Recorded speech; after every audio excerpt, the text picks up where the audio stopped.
All right, thank you for joining us. We are glad to have you join us for this week's edition of Standpoint. I am Adetunji Adete. We apologize for bringing the program a little behind schedule.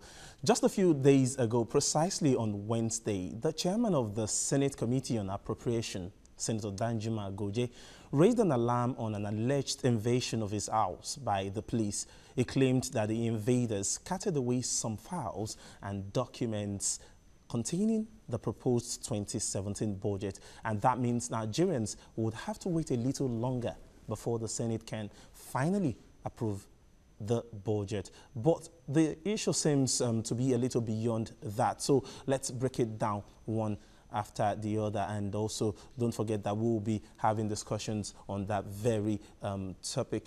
So let's begin the discussion on that now. First, the police have denied Senator Goje's claims and said the comments are capable of misleading and misinforming Nigerians. Shortly after that, they returned the items, but not before the Red Chamber had summoned the Inspector General of Police. The police insist it obtained a search warrant from a court of competent jurisdiction, so there are questions left unanswered. One of the questions is, have the police done anything wrong for searching the house of a former two-time governor, Senator Danjuma Goje? Did the police indeed go with documents containing the budget? If yes, is Goje the only one with a copy of the document or with a copy of the budget? Is the Senate looking for a cover-up to extend the almost 3 months delay on the passage of the budget? Or is this another move to stop the security agencies from carrying out orders that could affect its members, especially now that the whistleblowing policy is hitting at everyone? And those are indeed questions begging for answers, and we can probably draw inference from the points made by Senator Goje himself, the Senate President Bukola Saraki, and even some lawmakers in the House of Representatives who have been reacting to the story. So let's listen to them briefly. We plan to bring this budget yesterday, to get it passed today, to send it to Mr. President by tomorrow or next tomorrow for his accent.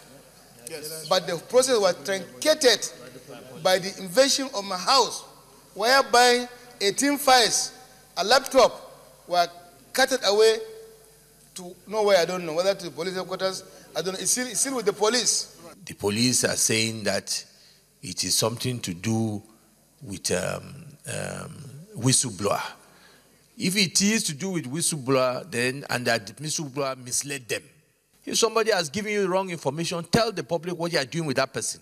If a former governor for 2 terms, a distinguished senator of the Federal Republic of Nigeria, the chairman of Appropriations Committee in the Senate, can be so treated, then where is the fate of ordinary people in this country?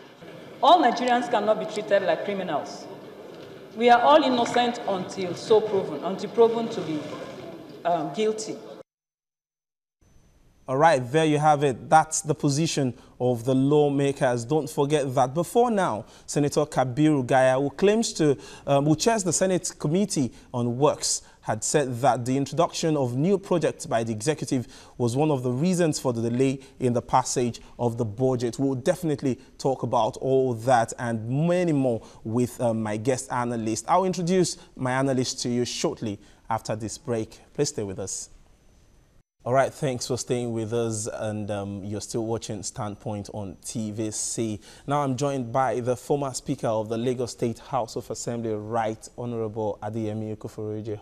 Former Speaker, it's good to have you here. Thank you very much. Yes, let's set the ball rolling. You watched the report or the background that I gave when we started the program about the delays, the delay in the passage of the budget by the National Assembly and Senator Danjuma Goje's claim about the police cutting away the documents when they searched his house on Wednesday. So is it right at this time for Nigerians to believe that, okay, it's only the chairman of the Senate Appropriation Committee that has the document, and so if the police had indeed taken away the document, then Nigerians should not expect the budgets to be passed by the National Assembly immediately? Well, thank you very much. Let's start this way. When is a budget of the nation supposed to be passed? That's a good question. By the dictate of the Constitution, the president is expected to lay before the assembly his proposals for the revenue and expenditure of the nation for the coming year. So, if we look at that, it is clear that the president ought to have presented the budget long before the coming of the year in discussion. In clear terms, the president submitted the budget for passage and deliberations to the National Assembly on December the 14th, 2016. Now, so we should could it take ask about 3 months or 4 months or thereabout before then the National Assembly can begin? we could also ask ourselves the question, was 2 weeks to the end of the year sufficient? Knowing fully well that also that period is a period of vacation. I am not holding forth for anybody, but it's a question for all of us to answer. There are things that we do that we really need to do differently. We really need to work on so that things will go the right way. Look, that it has taken also 4 full months for the House, for the Senate, or the National Assembly. The Assembly is still a House. Okay. House of Senate, House of Reps. Right. Well, for the Parliament to look at the proposal from the presidency, is that right also? To me, I think that's not. It's all about sacrifice. I led an assembly that on occasions have asked to beg my people that we cannot go on holiday today, or even holiday that has been scheduled to begin next tomorrow.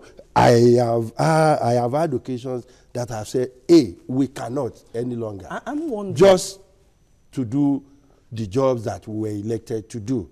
Right, Honorable, I'm wondering, during the military era, the head of states that we had then would just come up on the 1st of January and make a broadcast, a state broadcast, and also make a presentation of what the budget looks like.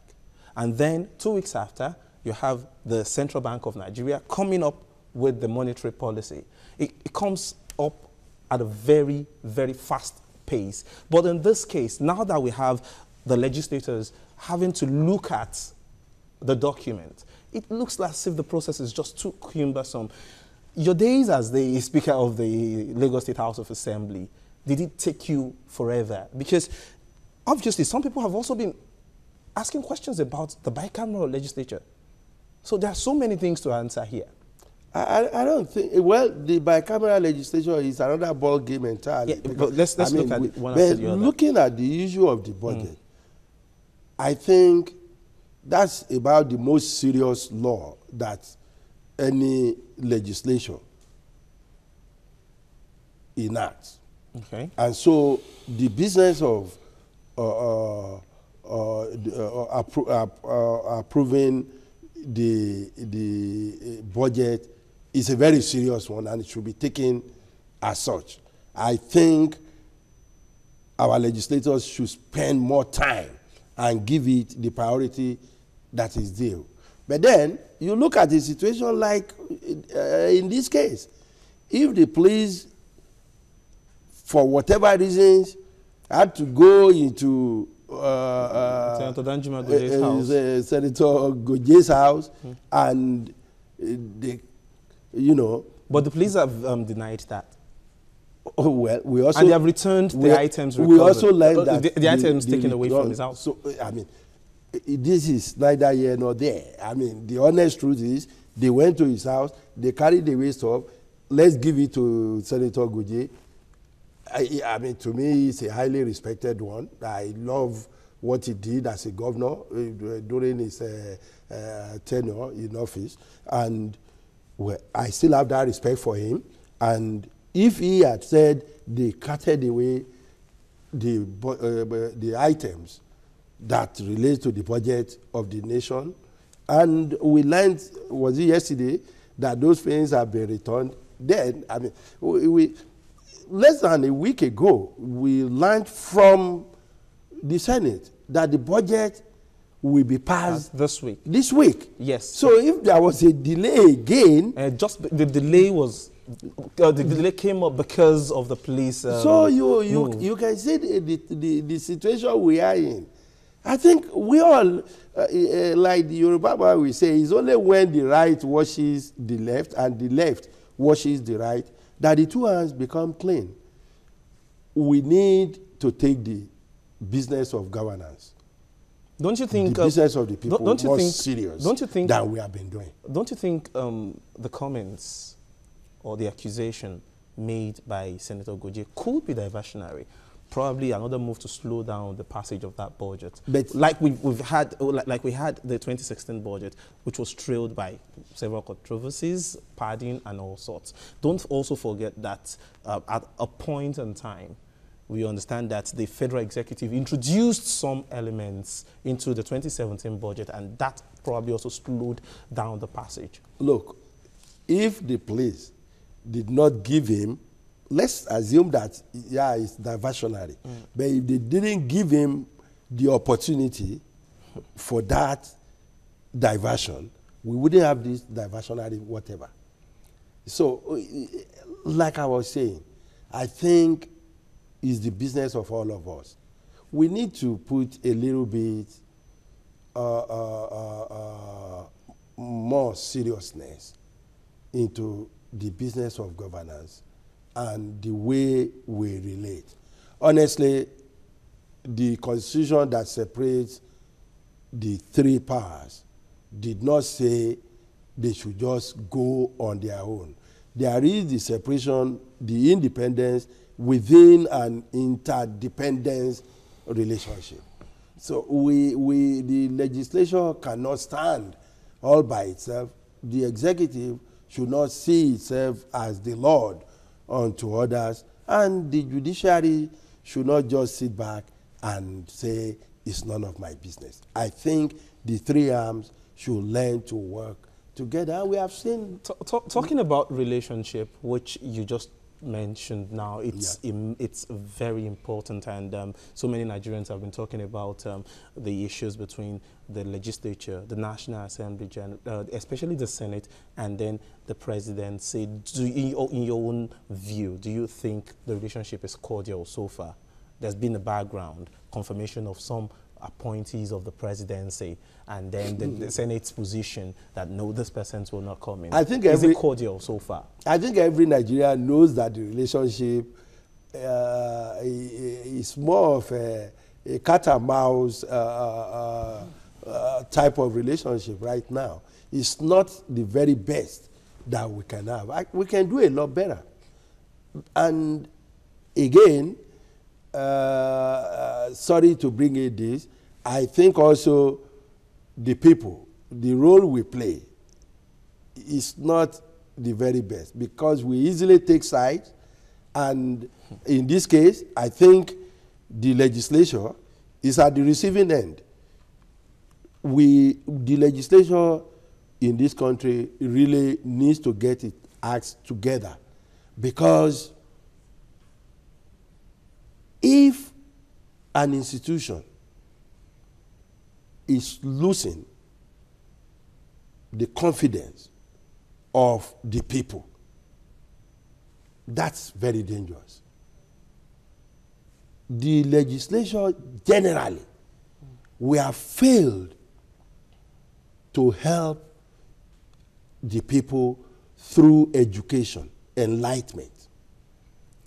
The people are easily at war with the legislative arm of government. Because you are the closest to them. Because the executive is so old and so experienced.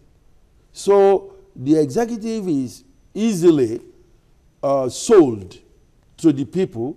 Activities of the executive is easily bought over by the people without much questioning, and the executive goes all the way to make the legislative arm look bad before the people. All right. Former Speaker, please, let's just take this call now. Adeyemi, good afternoon. Hello, Adeyemi, good afternoon. Hello, good afternoon. Okay, thanks for joining us. Let's have your contribution. Now, we're talking about the delay in the passage of the 2017 budget, and also the claims by Senator Goje that the document was taken away from his house. Hello? And then hello, can you hear me? Yeah, very well. Okay, let's have your contributions there. Oh, thank you so much. Hello, Honorable Kukuriji. It's been a while. How are you, sir? My name's I think I am totally in agreement with you. Thank you. Firstly, you are talking as a politician. I'm sorry to make that statement. Everybody knows that most of the people who have been as governor, and I'm saying this with all seriousness, outside of Nigerian society, outside of this class, you have studied abroad. You studied in Romania and all other places. At the time you were in Romania, I was in Italy as a scholarship student. Now, you know most of the things that our governors have done, especially in the time past, between 1999 and 2011, quite a good number of them would have been in prison. In other clients, quite a good number of these governors in other clients would have been in prison. They have made nonsense of our wealth, they made nonsense of our common patrimony, they did all kinds of things. You understand? So if we have whistleblowers and policy in place now, pattern kudos. You understand? All of these things that they are doing is just that. All right, thank you very much. It seems the line is breaking now, Adeyemi, but were you able to get something out of his point? He talks more about the relationship, the executive, and then some past governors. I think he's kind of deviating from what we're looking at. But do you want to answer him? I mean, it's also one of the common debates going on in the polity, that most of those who are governors, who ordinarily should, in fact, be on trial now, and run to the Senate. By saying run to the Senate, they freely got the mandate of their people. Oh, well, we all know how these things work. If somebody has been governor of a state for 8 years, I mean, how difficult is it for that person, knowing our environment, how difficult is it for that person to get just a third of that state to vote for him? All right, we'll definitely come back to that. Let's quickly go on a break. We'll be right back. Please stay with us. All right, thank you for staying with us. We've been talking about the delay in the passage of the 2017 budget and the drama that has accompanied it lately. Let me tell you that the 8th Assembly has, since its inauguration in 2015, been at the center of many controversies, from claims of the missing 2016 budget to allegations of pardon and subsequent suspension of Abdulmumin Jibrin. Then confirmation of Ibrahim Mago as EFCC chairman, and then the uniform saga with the Comptroller General of Customs, that's talking about Hamid Ali. And now it appears that the Assembly is still not free from drama. I have with me the former Speaker of the Lagos State House of Assembly, Right Honorable Adeyemi Koforiji, and I have taken your position about the reasons for the delay in the passage of the budget. Not many Nigerians will rightly agree with some of the points you've raised, talking about you said that the legislature should firm up its own position so that the executive does not become overbearing. Yep. Now, there are other issues in the polity that I think we should look at. How do you foster a good working relationship between the legislature and the executive so that critical decisions that will help the economy grow will get quick implementation. For instance, at the beginning of the program, we listened to the Senate President. He talked about the whistleblowing policy. Now, how can we ensure that that the synergy between the executive and the legislature is so firm to the extent that all policies, all ideas of the government are fast-tracked? Look, taking a cue from you being a former Speaker of the Lagos State House of Assembly, you served for 10 years. I hope I got that right. That's right. Yeah. So how was it very easy for you to get that done? No, nothing comes easy in a democratic setting, because you don't have the power of hire and fire amongst your colleagues. So you need to persuade them. But honestly, in the parliament, the leader of the parliament or the leadership plays very major role in getting things straightened out. In my 10 years, both the first two with Governor Bola Ahmed Tinubu then in office, and the last 8 with Governor Babatunde Fashola. Yeah, it was a question of give and take. And as a person, I felt the business of the people is so germane, so important, that we cannot, for any personal reasons, I mean, delay in delivering to the people. So I will tell you right now that, I mean, though I had so much respect for my first governor, Bola Ahmed Tinubu, as a leader, as everything, but the very day I became Speaker of the House, I saw him more as a colleague and a partner in progress than the Baba, the Egbon, or the Oga that I... No, I mean, I didn't see that superiority between us throughout those 2 years. Of course, today, and in fact, immediately after he left office, I can go to his house, I can prostrate for him as a Yoruba man. He's a father, he's a senior brother, I can do anything with him. But as the Speaker of the House, I didn't see him as somebody that I will bow before. No, in fact, he's the one supposed to bow whenever he's in yes, the when house he comes to the house, he must bow before me. I held that strongly, but more importantly, the business of the people.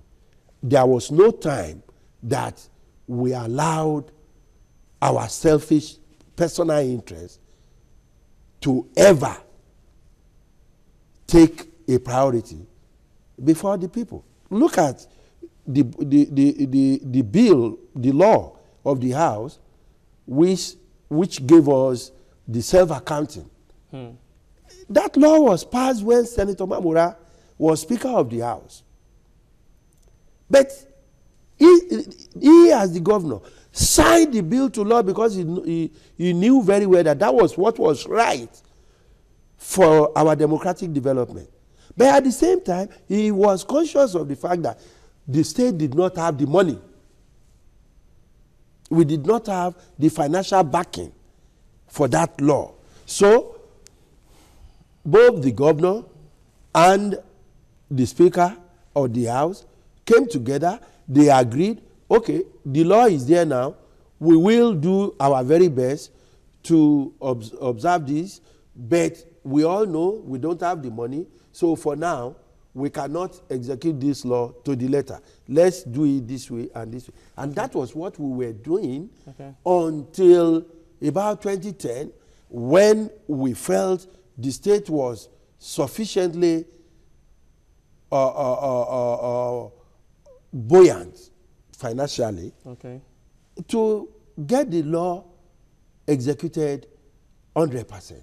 And then we held Governor Fashola to it, that it is time to execute. Yes, we had little controversy, we pushed here, pushed there, but eventually we got it into place. And that's what is going on in Lagos till this moment. All right. Many Nigerians have said that for you to have positive gains in the present dispensation, there has to be a good working relationship between the executive and the legislature. Exactly. Now, let's look at some of the policies in place here.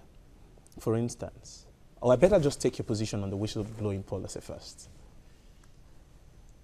The whistleblowing policy is a very beautiful one, and ordinarily we have seen the effect of that policy to some extent. But believe you me, this environment, it isn't just as straightforward. Who are the ones to blow the whistle? And for what purpose will they be blowing the whistle? Ordinarily, if we are friends and we are in an environment like the United States, we have a business together, if we don't agree on things, it doesn't matter. We can go to court to settle our differences, or for the court to come into it and say, okay, this is right, this is wrong. And that may not jeopardize our friendship. But where I come from, when you go to court to settle anything, you cannot come back to become friends, to be good friends. It's not no more possible.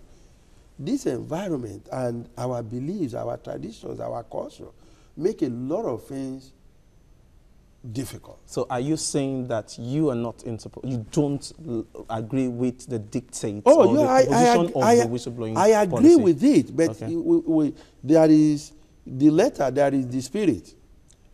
We can make even policies, but the enabling environment must also. What kind of enabling environments are you expecting to see?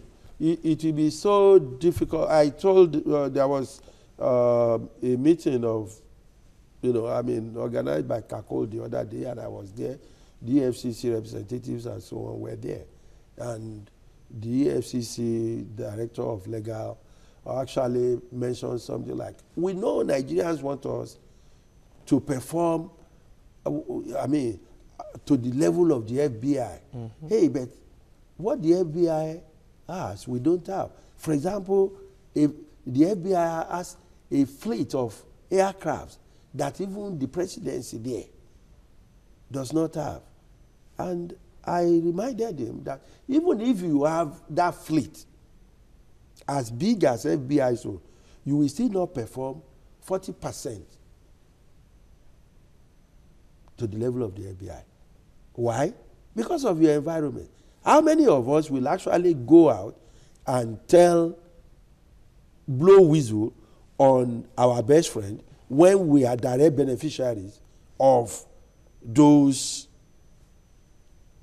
stolen stuff? I don't think this is all about friends. There are some other Nigerians, some other persons out there who have knowledge of some criminal activities, fraud going on in government. You are still saying you are supporting what I am saying.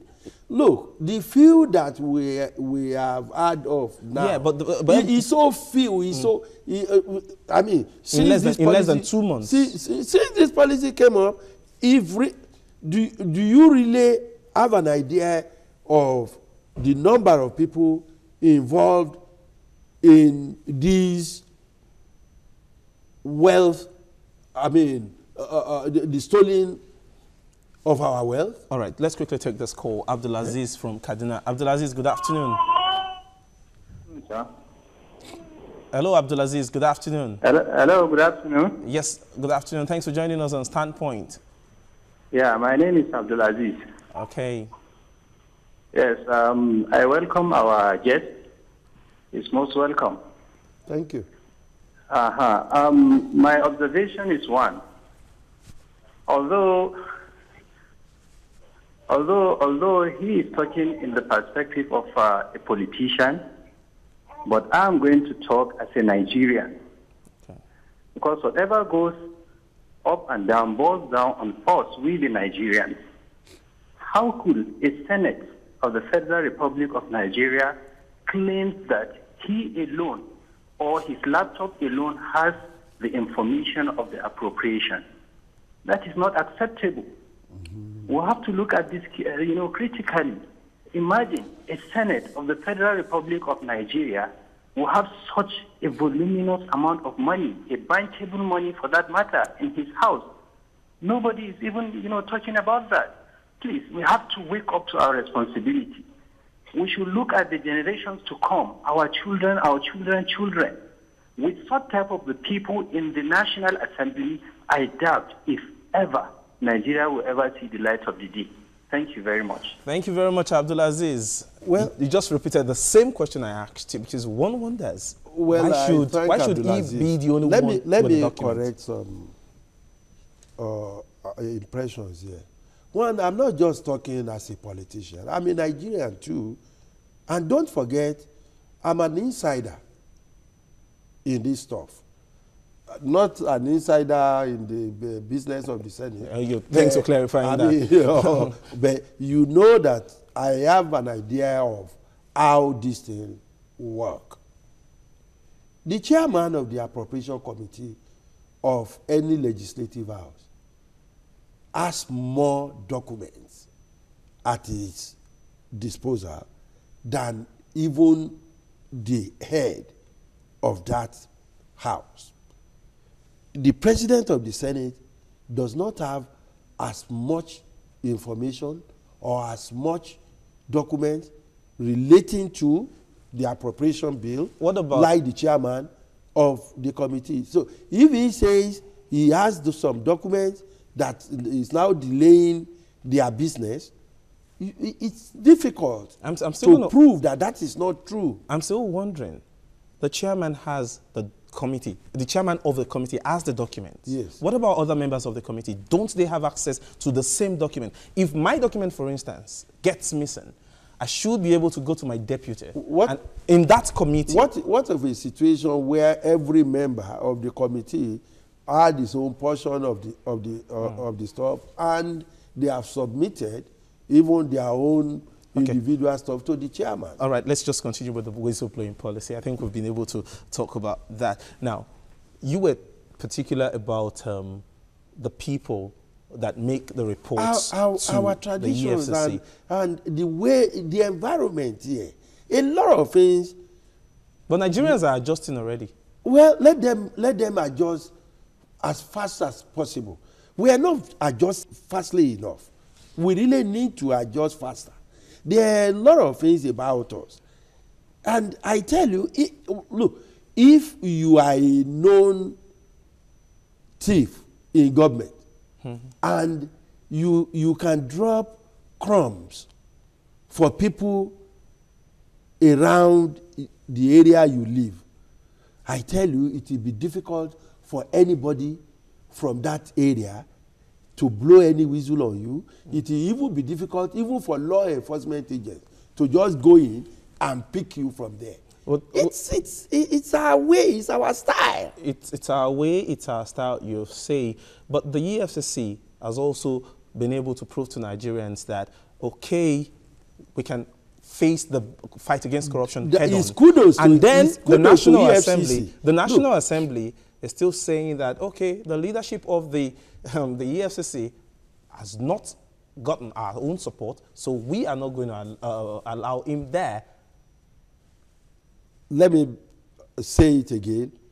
And we're talking about people who belong to the same political party. I am an admirer of the EFCC in its latest drive towards fighting corruption. And what they have done in these past days are things that we all Nigerians should actually rally around that agency to see to it that they continue in that light and they have all the enablements for them to do the job. Notwithstanding the fact that I have my own quarrels. You want to share that with us? Because with EFCC. You want to share that with us? No, that one is personal. You know that EFCC, I've been in court with EFCC for 5.5 years, and the reasons are not reasons that ordinarily should keep somebody who had served so meritoriously in court for. There are many criminal things that people have done that they have escaped the hands of the law. Yeah, but just for some administrative things, and the fact that the media justice was so much into it. Many people in Nigeria still did not know that I was not in court. EFCC did not take me to court for fraud or for embezzlement or for, overbloated contract price or for taking money that should not have been taken. I was taken to court because I did not go to bank to collect the money that I am entitled to collect.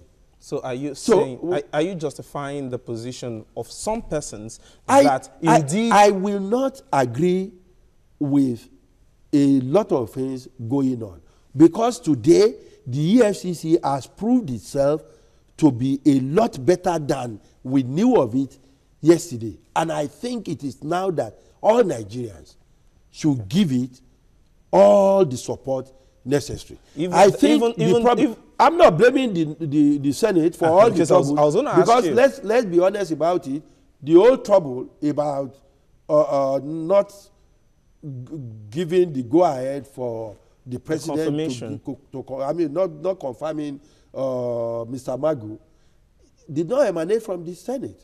It's from the presidency itself. And I cannot imagine, an agency under the presidency doing some of the things that they are doing right now. And now the argument is now about the supremacy of the law.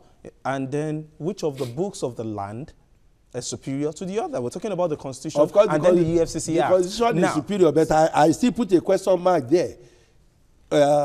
Apology to my brother, my friend, a professor of law himself, who is our vice president. Well, it is clear, because we have somebody like that learned man in office, some question marks will come over some of the things that become tradition. So are you saying that the Senate is on the right path? Whether the Senate is on the right path or not is for you and others to judge. Why did the presidency send his name there at all if we knew that Section 171 says that the president can appoint without sending his name there? Don't you think it got to that when it looked like there was a power play at one point or the other? Whether we have power play or no power play, what you have started, the tradition you have maintained over the years, you cannot easily change the rule of the game in the middle of the game. When I score a goal, you now remember that my age is the African age. All right. Let's quickly... sorry, please hold your phone. I must first take away that cup. Okay, let's quickly take this call. Mohammed from Borno. Mohammed, good afternoon. How is Borno this afternoon? Afternoon, sir. I welcome our guest. All right, go on with your contribution. I welcome our guest. Yeah, my name is Alaji Modu from Maiduguri. Okay. That's Mohammed. You can call me Mohammed, yeah. My contribution is this, that what he's saying about the Senate, that the Senate take the documents, that's the budget documents to his house, the Senator. Why? I think it's improper for someone to take a document to his house. And this is magnanimous document. That's document that belongs to the federal government. That's very, very important, a vital thing like this. He take it to his house. And unfortunately, he's saying that police went to his house and now they took up the documents. And this is something too ridiculous. I think, if I may say, a good and reasonable person like Goji, people are saying he's very good. He established a good discipline in his hometown, that's in Gombe. And so, but what I'm trying to say, sir, is that like I'm seeing you're supporting the senator. All right, thank you very much, Alhaji Modu. Thank you very much. Alhaji Modu, I mean, I appreciate his concern, but this issue of his government document is not government document. We should be clear about it. But it's the real thing. It's a document belonging to the government of the Federation. Because the document is and you know how sensitive it is. Does not stop the chairman of appropriation committee to work on those documents even from his house. Okay. I know that in Lagos, when I was speaker, I had made it mandatory on the appropriation committee to actually come up with their findings and their recommendations within some short period, which will have warranted members of the committee, chairman or others, to actually go home and continue with the work. I hope that answers Alhaji Amodu's question and concern. But there's another issue. As a former speaker of the Lagos State House of Assembly, one wonders if indeed the budget of the legislative arm of government can be made public, transparent. The National Assembly has been faced with this very issue. At your own time, did you make it public? Why is the National Assembly finding it difficult to make their budget public?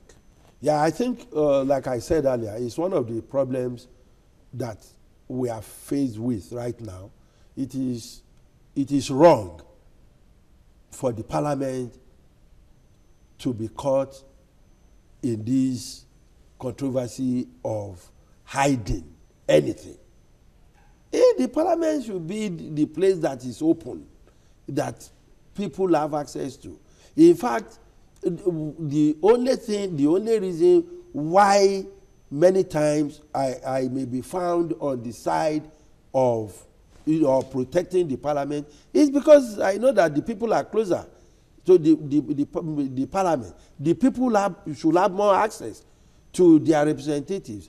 And if you are sure that you are doing the right thing, why do you have to hide it? Okay. When I was Speaker of the State House of Assembly, what we have in our budget is always open, and how we spend our money on monthly basis is something that anybody could actually access. And I tell you, in fact, when the EFCC came for about 3 months and a week in 2011, they went to look into our books.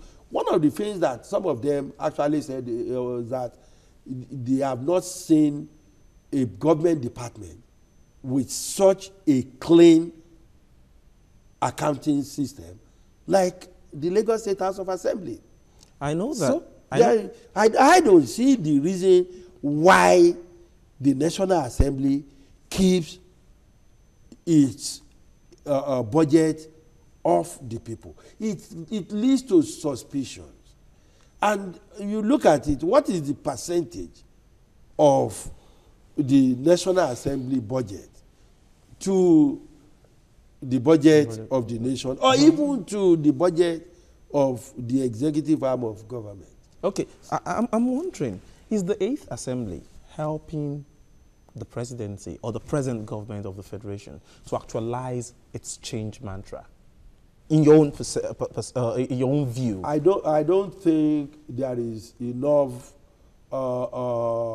love and I don't think the cordiality of the relationship is what it should be. No, it isn't. What's responsible for that? You are a key player in Lagos, and I remember that you probably played a big role or saw the actions being played out when other political parties came together to form the All Progressives Congress. What went wrong, and why is that synergy not working at this time? My brother, the old saying is, it takes two to tango. It is not to be blamed solely on the National Assembly and not solely on the executive arm. But I like one thing that I learned of some days ago, that the president has inaugurated a committee to actually work on the intergovernmental relationship between the presidency or the executive arm and the legislative arm. This is very, very important. I mean, there must be continuous dialogue between the parliament and the executive arm. There is no way the executive arm can get its jobs done properly and efficiently without total cooperation of the legislative arm. Look at what is happening in the U.S. Donald Trump felt he can just get anything done, and by fiat orders, executive orders, things will be. I'm happy. He's just 100 days in office today. But many of the things he thought he can just do with a wave of hand, and in fact he confessed, I think a day or two ago, that he never knew that the business is going to be as difficult as he has found it. All right. That is democracy for you. All right. That's a good position that you've taken there. Just before I let you go, 10 years you were Speaker of the Lagos State House of Assembly. Glory be to God. And today you have your own time to yourself. You're probably still going to serve the people. That I don't know. But how does it feel staying out of office? Some of the laws that were made during your days as the Speaker, do you enjoy seeing them being implemented? What's the situation of things? How do you rate the situation of things? Because looking at the house that you left behind and what is happening right now. Let me be very honest about this. I'm a very happy man.